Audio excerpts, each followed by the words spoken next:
What's up, everybody? NorbCam coming at you. Can't believe it's already here. Draft day is here. And I will be at the official Seahawks draft party tonight, joining with my good friend Mark Collins and some other Seahawks fans down there on the shores of Lake Washington, just south of the VMAC, where draft headquarters will be happening, where they will be formulating and determining who will they pick at the number 9 spot. Huge draft. Every year it feels like the draft becomes more and more important, but this one especially, since we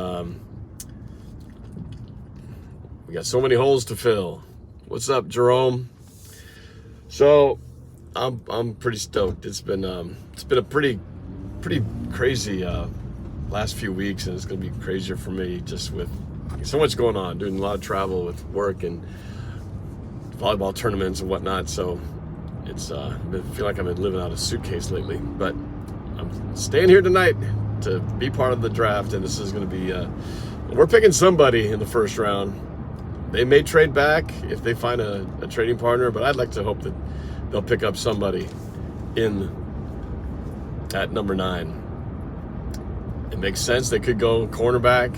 Stingley, I know, is a lot of people's picks. We did the Discord mock draft, and Stingley was there, but I could also see going pass rush. I might even put pass rush one notch above corner, just because if you approach the defense from the inside out, think about it. If you have a great pass rush, you don't have to rely on your corners or safeties to cover as long, right? Because if they can't throw the ball quickly, or if they can't have time to throw, then the corners and safeties don't have to lock them down for so long. And really,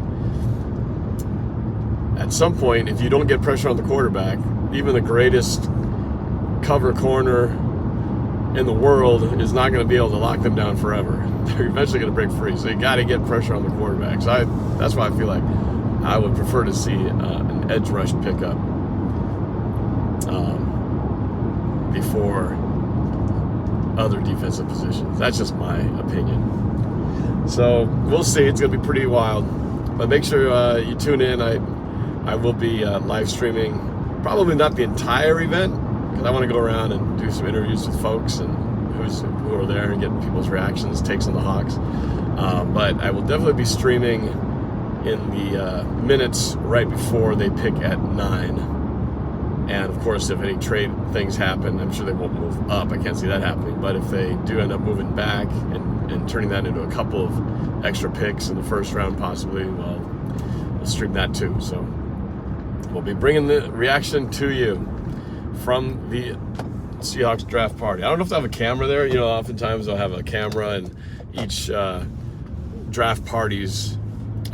each team's draft party, and they'll usually air something on NFL Network or whatever channels covering the draft, and then when they do, they'll cut to the crowd all going crazy. So if I'm able to get on there, I'll try to make an appearance, but either way, it's gonna be fun. And just this is hopefully the start of the retooling of the Seattle Seahawks. And I just hope that this is one of those first drafts where we all go, yes, finally, this is what we wanted, and this totally makes sense, as opposed to so many drafts in the past where we're left scratching our head going, what, really? That's who we picked first? So we haven't picked this high since 2010, when we had 2 first-round picks pretty high up. Russell Okung, Earl Thomas. It's been that long. It's been over 10 years since we've picked that high. So, got a bottle of propane rolling around in the back of the van. So we'll see. We've had what feels like a lot more misses than hits on early round picks. So you really can't go. We really should not be able to go wrong here. Just like in 2010. Russell Okung and Earl Thomas, they were kind of slam dunks in terms of totally made sense. And in the same way, we're also looking for an offensive tackle, just like we needed one then. We don't need a safety, obviously, but we do need a defensive player. So, but we don't have 2 high rounds like that. So, what will they do? We're gonna find out very soon. So, I'm excited. I'm excited. It's so crazy that we get so up for an event like this, which is not even really an event. Nothing really happens. It's just us watching them pick names, but it has such an impact. That's why we put so much stock into this. And everyone's speculating. All these experts who think they know what they're talking about. They know no better than us. We could just be throwing darts at a dartboard, and we could be just as good at guessing. But yeah, hopefully not another Aaron Curry. That was one of the worst first-round busts we've ever had. We'll find out if Rashad Penny is worth the price we paid in terms of draft level, and now giving him a 1-year deal. I do like that. I do like that contract we got, because it's kind of an earn. You know, he's got to earn it kind of contract, which I think is good for in terms of not giving him too much guaranteed, and he's got, you know, a chance to make money if he performs, and that's important. So we'll see. What time is the draft? There's a question. Let's see, going through here. A lot of comments here. Mike, Seahawks are live. What's up? There you are. Jerome Blossoms. What's your pick at 9? Like I said, Stingley makes a lot of sense. Or we go pass rush. I feel like that'd be the way to go instead. Aiden Roquez, what's up? It's your boy X. Oh, you're going to be there? You're going to be at that party? Okay. We get Sauce at 9. All right, we'll see if that happens. Which I think Kevin Thebo falls to us. Maybe we'll see. Yes, that'd be pretty cool if we have those options. Iron Wolf, what's up? Jerome, met your friend at my flag football championship game. Oh, very cool. Iron Wolf wants Evan Neal to fall to us. Watch out for the wind. Red flag warning. I heard about that. There's wind up there. Damn you, they're now daylight. I'm not sure what that means. Aaron Hockey, Malik Willis. No! Let's not do the quarterback thing. Next year. Oh, you're still nighttime on your side of the world. Jerome, yeah, we better not be another bust. The draft on the West Coast, I believe it the party, I think, starts about 4:30 Pacific time. That's 7:30 Eastern. And 5 o'clock, I believe, is when the draft actually starts. I believe that's, so 8 o'clock Eastern is when the draft actually kicks in. I'm guessing the way the pace of the first round is so slow. At number 9, I bet we won't be picking till probably a good hour 15, hour and a half into the draft. This thing lasts for like 3 hours. So I'm guessing it'll be around 6:30, 6:15, 6:30 our time. So 9:15, 9:30 Eastern when we finally pick up ours. So we'll see. Alina, what's going on? It's been a while. Ulale, what's up? Larry, no QB at 9. That's my feeling too.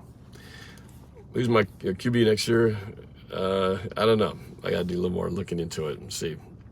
John and Pete at the draft. Well, they're going to be in their headquarters where they always are, doing their war room strategizing.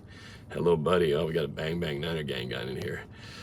Kev Jackson from Vietnam. What's up? Seahawks haven't had a loaded draft since 2011. Debo might get traded. He wants to get traded, although the 49ers GM says he can't see them trading. But, of course, we've heard that before, right? We've heard our own guys saying, oh, yeah, no, Russell Wilson, we're not trading. We're not shopping our quarterback. Usually when they say that, we are not trading, blah, blah, blah. That's an actual altar sign saying, hey, come talk to us. Alina, I'm just happy the Sounders tied the game last night, so they come back to Seattle. They might win it all. I'm not a big soccer fan, so I've not been watching what current events. So sorry, it's probably something really thrilling and down the wire, but I've just not been following real close. So sorry. I just got Madden 22 and Colin Kaepernick is in there. Whoa, on what team is that? Wait, I mean, I have Madden 22. I haven't seen Colin Kaepernick. I guess I didn't bother to see if he's around, but that game came out Madden 22 came out in summer, August of last year, so I don't know if it doesn't mean anything. Seattle could be the first MLS team ever to win CONCACAF. Okay. I don't know what that is, sorry. I'm sure it's great though. Good for Seattle. If we get a quarterback this year, I would want to pick one in the second round. Yeah, later rounds, I'm sure they will get one, but we just shouldn't burn our ninth pick when we have so many other things to build around, holes to fill. And I'm doing fine, man. Getting over this cold. I got this cold thing like a week and a half ago, almost 2 weeks ago, I want to say. And man, it's not COVID. I tested like 3 different times just to make sure, and I'm not. But just, man, it's just like my nose feels like it's just, can't get it cleared. I got this kind of cough going on, so I just got that plugged up feel. It sucks. Norb, support your local teams. Also, Mariners are doing pretty good. Shocker. Yeah, I have been keeping up with the Mariners. I will be going to a game at some point this year, but yeah, it's been fun watching them. You know, first place, have an awesome run differential, which you never see. Even last year when they were hanging in there in the playoff hunt, the run differential was so low because they kept winning all these games by 1 run. So it was nice to see them scoring some runs. Last night they lost. I saw they was it 3-2 against Tampa Bay. So you know they are. You know, not going to win them all, but I like the way this team looks so far. Pitching's pretty good, and hitting is pretty solid. But yeah, some guys are just tearing it up, and you know that they can't keep that pace forever. So you're hoping that the guys who are really struggling down the bottom, who have like 100-something batting averages, can pick their game up. So the guys who are like red hot right now, they're going to drop and hit some kind of normal level, and the guys down here will hopefully find somewhere in the middle, and it'll kind of balance each other out. But it's fun to see our baseball team doing good. It's fun to see the Astros plummeting downward, which is great. Yeah, 5 p.m. The draft. So I will start live streaming closer, probably like a pick or two before we go. So the rest of the time I'm going to just wander around and probably do some recorded interviews, chatting with fans and things like that. So, yeah, it should be a fun night. You know, we haven't done a draft party in a while, so I'm looking forward to it. Been to a few. I want to say I've been to three draft parties, maybe 4. I remember the one in 2014 after we won the Super Bowl. They had the Lombardi on display. That was pretty cool.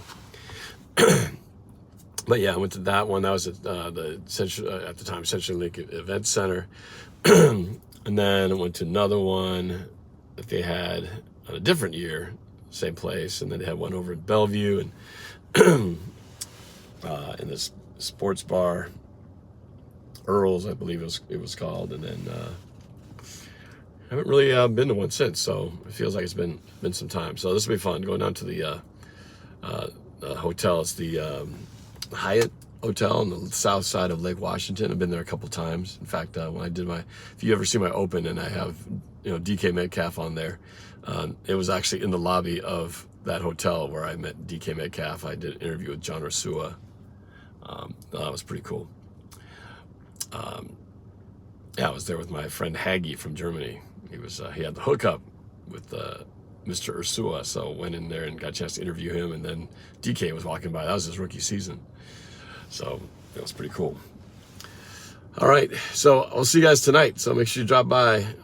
Again, draft starts at 5 o'clock Pacific time, and I'll be streaming, uploading videos throughout the evening. So it's gonna be fun. All right, let's get it done. Go Seahawks.